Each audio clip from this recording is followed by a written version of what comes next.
বিতর্কের কেন্দ্রে ৭৪তম miss universe প্রতিযোগিতা।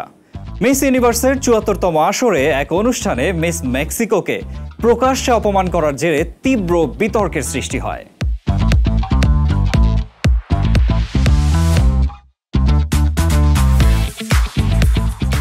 থাইল্যান্ডের ব্যাংককে আয়োজিত অনুষ্ঠানে মেক্সিকোর প্রতিযোগী ফাতিমা বোসকে প্রচারণামূলক কন্টেন্ট পোস্ট না করার জন্য সবার সামনে তিরস্কার করেন মিস ইউনিভার্স থাইল্যান্ডের পরিচালক। ঘটনাটি ঘটে প্রতিযোগিতার প্রাক ইভেন্টে গত মঙ্গলবার। মিস ইউনিভার্স থাইল্যান্ডের পরিচালক নাওয়াত ইতসারা গ্রিসিল, যিনি আয়োজক দেশের পক্ষ থেকে দায়িত্বে ছিলেন,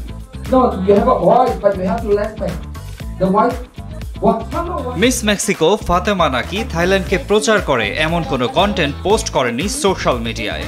নাওয়াতের মুখ থেকে বের হয় অপমানজনক শব্দ। তিনি ফাতিমাকে বোকা বলে উল্লেখ করেন। ফাতিমা শান্তভাবে বলেন, আপনি আমাকে একজন নারী হিসেবে সম্মান করছেন না।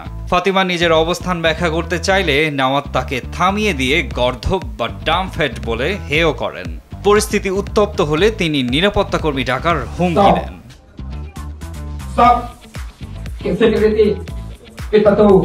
কিন্তু দৃশ্যটি অন্য মোড় নেয়। ফাতিমা ক্ষুব্ধ হয়ে অনুষ্ঠানস্থল থেকে বেরিয়ে যান। অন্যান্য প্রতিযোগী একে একে মিস মেক্সিকোর পাশে দাঁড়ান। কেউ কেউ সরাসরি নাওয়াতের উদ্দেশ্যে প্রতিবাদও জানান। অনেকে সরাসরি অনুষ্ঠান ছেড়ে বেরিয়ে যান। মিস ইউনিভার্স বাংলাদেশ মিথিলাকেও দেখা যায় চেয়ার ছেড়ে উঠে যেতে।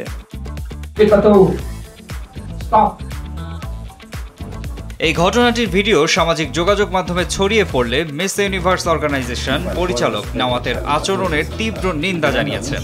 এমইউও প্রেসিডেন্ট রাউল রোচা এক ভিডিও বার্তায় বলেন, প্রতিযোগিতায় নাওয়াতের ভূমিকা সীমিত করা হবে এবং তার বিরুদ্ধে আইনি ব্যবস্থা নেয়ার কথাও ভাবা হচ্ছে।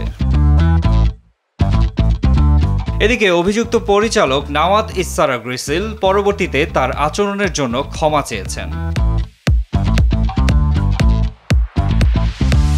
কান্না জড়িত কণ্ঠে তিনি দাবি করেন তার বক্তব্য ভুলভাবে উপস্থাপন করা হয়েছে।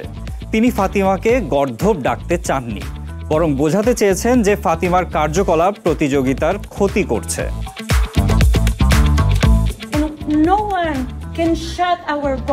এই ঘটনার পর ফাতিমা বোস সংবাদ মাধ্যমকে বলেন, আমি কোনো পুতুল নই যে আমাকে সাজিয়ে প্রদর্শন করা হবে।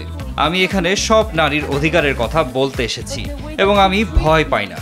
তানজিয়া জামান মিথিলা, বাংলাদেশ।